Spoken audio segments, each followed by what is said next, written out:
Sigmund Freud said that we are who we are because we have been who we have been.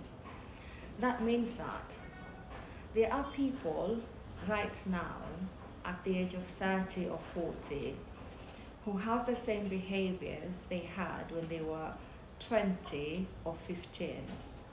They have the same patterns of response to different triggers for the last 10 years, for the last 15 years, meaning that they continue to perpetuate experiences, events, situations that are familiar to them. So, for example, if I have a problem with being criticized, and whenever someone points out a mistake in my work, whenever someone points out an error in my writing, then I take it very personally. I'm offended by it. I feel like it's not a mistake I made, but rather I am a mistake. And it hurts me for days and weeks and even months, and sometimes I'm unable to let it go. And every time I think that whoever is criticizing me is the problem, but really it's my reaction to the criticism rather than the criticism itself. And so when I start going back to my past, I realize that that's exactly what I've been doing for the last 15 years.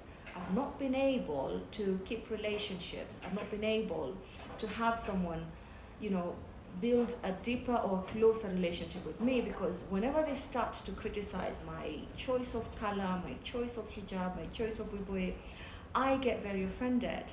And so I cut ties very easily with people who criticize me. And so we go back to the statement, you are who you are because you've been who you've been.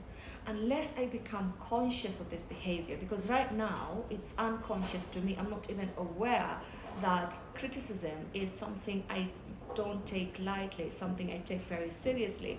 And I learned it when I was 6 years old. So from 6 years old, my response, my reaction to criticism has been the same. So it's been automated in me, such that it's unconscious. I'm not even aware I'm doing it. So now in therapy, what happens is you're going to bring your unconscious to conscious, so that now you can start changing that behavior or response to something more healthy, to something more productive, to something that you can use for your benefit. And so a lot of us, we're not aware of how much our unconscious mind drives our behaviors, how much our unconscious emotions drive our behaviors, because we remember the emotional experience, we just don't remember the details that led to that emotional experience. And so we continue repeating it because we don't have the full details. So therapy is about bringing those details to your conscious mind so that you can understand, oh, it worked then, maybe not effectively, but it worked, but right now it's not working at all. It's actually detrimental to your progress, detrimental to your development. And so once you're conscious of those unconscious behaviors, drives, desires, wishes, then you can change your behavior, then you can transform yourself.